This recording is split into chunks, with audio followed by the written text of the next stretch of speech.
Hello, everybody, and welcome to the first annual L Cubed Academy Awards for Shorts. Here we'll be discussing the fine art of cinema, and so you can just sit back, relax, grab a nice cup, and enjoy the show. So, a lot of these are actually quite terrible. It's really fantastic what counts as art nowadays, so I've gone through all the effort of watching all these, so you don't have to. And in fact, there are a lot of really good shorts, so we'll get to those eventually. But first, let's get some of the boring ones out of the way, the documentaries. You know, we love the idea of learning, but when you don't do it nicely, it's not good. If my videos, teach you something, but they're not entertaining, then it's not worth it. So, documentaries. The first one we have is called Audible. Now, this is a mostly silent film about a deaf high school football team, and it follows the romantic coming-of-age story of a 15-year-old. So if you like a romance of a 15-year-old, then maybe it's the film for you. Now, I think it's novel, the idea of a deaf football team, but I don't think it really adds to the themes or the message of the overall movie, and it was a rather dull watching experience, so I give it a 45 out of 100. Next, When We Were Bullies. This follows a Jewish filmmaker as they recount a bullying episode that they incited when they were a child in elementary school. Now, they track down their 60-year-old classmates and even their 90-year-old old geezer school teacher. And this is a great example of a dull subject taught very well. And if you still have dreams of throwing paper towels to the ceiling or running through the halls and you got that childlike nature with you, then it might be a good film to watch. It was rather interesting. And the best part about it is the art style. They cut out pictures from the yearbook and they had them like stop motion dance across the screen, which was really fantastic. The next one we have is called 3 Songs for Benazir. Now, this is a film that follows an Afghan, I don't want to say refugee, but he lives in a settlement in Afghanistan. So basically a bunch of huts. And the first 3 minutes, he sings 3 songs for Benazir, who's the love of his wife. She carries his son. And it's a story of him wanting to join the army to, do well for the family. But he spits bars at the beginning, and he has 3 hilarious songs that make the whole 20 minutes of it worth watching. So this, if you can find a place to watch it, watch the first 5 minutes. It's pretty funny. And he's got a unibrow that would make AD and Frida Kahlo jealous. So it's pretty fucking fantastic. Next, we have Lead Me Home, which is a movie about the homelessness crisis. Now, I don't think anybody goes into a movie watching experience and say, hey, I want to feel depression. I want to feel bad about myself. I want to be sad. No, you go to the movie for excitement. You want it to be amusing and entertaining. And this was just not that. They did do a great job of shining new light on an old concept of homelessness, and it made me feel sad. It was a depressing film, but because it takes it from the perspective of the homeless, you actually get to speak to them. You understand their troubles a little bit better. And for that, I'll say this was a pretty good film, just not entertaining in the slightest. I give it a 65. Lastly, for the documentaries, we have The Queen of Basketball, which follows the greatest female basketball player of all time and her journey to 3 national titles, as well as scoring the first points for women's Olympics, basketball that is. And this film was funny. It was lighthearted. It was all right. I give it, like a 50 or so. It's basically an ESPN 30 for 30 if you want a few laughs and wanted to look back in a time machine, because it's got the old film grain vision of her dunking on fools and stuff. So that was all right. The funniest part about watching these documentary shorts was before they showed any of them, the host, the manager, walks out and hey, welcome everybody, thanks for coming. She's like, this year's selection of shorts are way less depressing, or actually not as depressing as they typically are, but they're still quite depressing. And that's saying something about these shorts. I guess it's a common theme to take whatever's going on socially and present it in a way to inspire change, which I love. Unfortunately, I see film as entertainment, and I don't want to watch film just for, hey, here's this issue that comes about. But that's just my opinion. It brought up some interesting topics. Next, we have the live action films. The first one, oh God, On My Mind. Now, this is a Denmark film about a man who just wants to record a video of himself singing karaoke in this dead, empty bar for his dying wife. Just what the fuck is this movie? It takes 10 minutes just to focus in on the fight that he has with the grumpy bar owner. He's like, no, you can't sing karaoke. It's not the time for karaoke. He's like, please, for my dead wife. And to me, this is just a perfect example of, a movie using a dying man's wife cheaply to promote the idea of the movie. So, like, look, dying wives, that's a sad subject. If you're gonna put it in my movie, it's got to be a good movie, and it's got to really add to it. And to me, like, it just didn't add to it, and it was very distasteful in my opinion. Not good. 32 out of 10 or out of 100.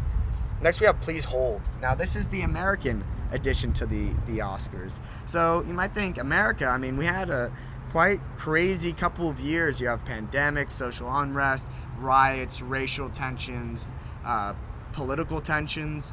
What could we poke a stick at and put in front of the light? And we choose a rather old issue, mid-2000s it was popular, though still important, prison reform.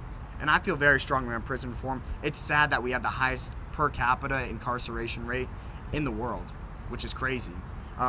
But so they take this issue and they put it a Black Mirror, like, futuristic, like, twist on it, which was fucking crazy. I mean, the first opening scene, the guy gets arrested by a drone. The drone comes up, they're like, you're being arrested, like, put these handcuffs on. And he's like, what the fuck? Like, there's no police out there, it's just the drone police. Next thing you know, he's in a cell working through, like, the automation line that you deal with when you call, like, AT&T. He's, like, in the cell, he's like, hello, I would like my phone call, please. Like, do you want legal advice? Press 1. For Spanish, press 2. Like, he's going through all these things, and it's tough. He can't get to a real person to tell him what the fuck he did wrong, because they never read him his Miranda rights. And so the whole movie, he's trying to get to a person, figure out what happened. He eventually gets released, loses his job because he wasn't there for a few days, and basically is no smarter for the whole interaction. So it's kind of sad, and it makes me think, the use of facial recognition for criminal justice, is that gonna bite us in the tail? You certainly don't want to get lazy, and this film really brings up PTSD from, like, calling AT&T. I mean, you're just spending hours going through the automation, so it makes you think, is lazy automation gonna screw us in the end? This one I thought was a pretty good film. It was a good, like, social commentary with a little bit of interest. It was a good film. It was exciting. So it did both well. I give it a 75.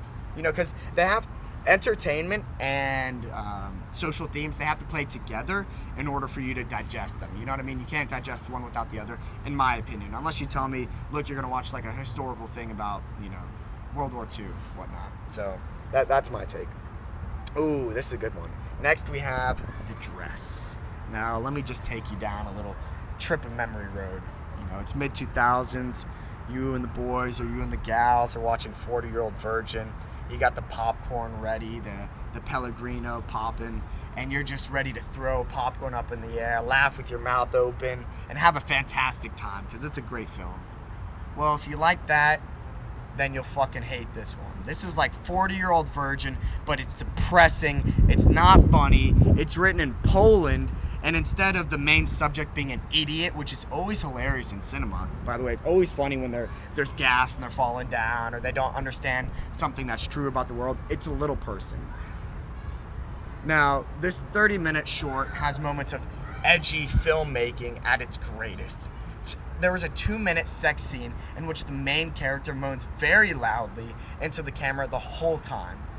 Like, that's extremely uncomfortable to watch in front of 100 people at a showing, If I wanted to watch little person porn, I would just open my last browser. I didn't pay $7 to watch it in front of 100 people. Now, this is a perfect example of edgy topics used terribly, and it just wasn't a good movie watching experience. It wasn't interesting, and the only interesting part is that it's a little person, and using someone's identity as, like, the interesting point is lazy. Tell me more about her. What makes her more than just a little person? So to me, fucking terrible movie. I give it a 12. Next we have The Long Goodbye. This one actually has a little bit of a twist, but let's be honest, you're not going to watch the 12th best short of the year. So the film opens, there's a family in a house, and they're setting up for a wedding, so they're getting the cake ready, all that stuff. All of a sudden, boom, they walk in the door. You know, it's like Zero Dark 30 over here. Like these British military people just come in, arrest everybody. It was actually a pretty good action scene, kind of reminiscent of the new Call of Duty. You know, I don't know if you played the Call of Duty. You put on night vision goggles and you bust through a house and, like, you know, take all these hostages. So it was pretty good action. But then at the end of it, they just used that guise of entertainment in a movie for 5 minutes of slam poetry about how Muslims don't feel at home in the UK. Now, I have no idea. Like, I'm not privy to this issue, so I can't really speak to. I can't really speak to that. But using 10 minutes of entertainment just for 5 minutes of slam poetry for you to talk about your issue is, like, in the guise of entertainment just to yell at me. That's not the way to inspire change, in my opinion. And so after the first 30 seconds of trying to listen to what he was saying, I just tuned it out because I felt like he was yelling at me rather than, you know, telling me or teaching me something through a story, which is what these should have done. So this one was fucking terrible as well. 40, not good. Alakachu, Take and Run. Holy shit. This movie has more twists and turns and backstabbing than a damn Game of Thrones finale. Film follows a 19-year-old female protagonist that applies to college. She's trying to get out of her poor livelihood and educate herself, and she's abducted by Uyghurs and put into a forced marriage. Now, her dreams of becoming independent through education are thus crushed, but she does have a fighting spirit and eventually gets out of it. But it's fucked up because her family is actually the one who sold her into slavery. That's kind of the twist. This is an interesting story with relevant themes and uses it to enhance the story and the drama, which makes it a good film. So I'd give it a 75. It was pretty good. Yeah, the winner of the live action, I would say it's a tie between Please Hold, which is the critique of the criminal justice system for the U.S., and the female abduction story, Alakachu. But let's be honest, there's no kissing your sister in the Oscars. So we'll go to the bias. It's an American show. Let's go to the American, the Please Hold. And I realized that I didn't give a winner for the documentaries. I'll give it to 3 Songs of Benazir, because those bars at the beginning are so funny. Like, one of them, just if you don't watch it, it's like first of all, singing and Afghanistan language. I forget what they speak. Afghani. I don't know what they speak over there, but singing in that language is beautiful. I don't care what the fuck you're saying. You sing in that, it's amazing to the ears. But he's so funny. He's like, oh, Benazir, you know, the red gloss of your eyes is beautiful, you know, from the hashish that you smoke. So the topics are funny. That would be my winner for the documentaries. Now we have the actual good movies. Welcome. If you've lasted this long in the videos, if there's anything I could recommend, go see the animated shorts. They're actually fucking good. And I actually have something I wrote down that I'd like to say. These movies achieved the goal, these movies achieved the only goal I set out when I watch a fucking movie, and that's entertainment. I mean, it's seriously sad how, like, these edgy, depressing, and boring films call themselves movies and entertainment. Have you ever watched a movie wanting to feel worse after? I mean, the world is already a depressing place. Give us a reprieve. Don't shove your ideals down my throat through the medium of art. That's not the way to do things. I mean, imagine an art exhibit where you walked in and they punch you in the balls and tits respectively and told you that that's the feeling a baby has when they're aborted. Would you pay to have pain to experience one's opinions on a controversial subject? Fuck no. So don't do it in my movies. Now that I've gotten that off my chest, the animated films were amazing. Let's start with the first one. We got Robin. Now, this one you can watch on Netflix. I would 100% recommend. Now, if you're the type that watches every single DreamWorks and every single Pixar film release because they love the recreation of fantastic magic that you felt as a kid inside, then this one is for you. Even from the opening scenes, your eyes scroll across a beautiful scene as the frogs leap from lily pad to lily pad, and you see the sun shining down. First of all, the art style is fantastic. It has original music that goes along with the story. It's kind of like a musical in that way, and it's about a robin who's adopted by mice and tries to become a mouse essentially, and learns that she can't change her stripes, and she's actually better for it. So this is a fantastic movie. It has original music that rivals the works of Frozen and Hercules. And if you want to laugh out loud, feel whimsical, and enjoy an animated art done well, you should watch this film. I gave it an 82. Next fucking masterpiece, Box Ballet. That's the name of the film. This one, I actually can't find anywhere to stream it, which is really sad.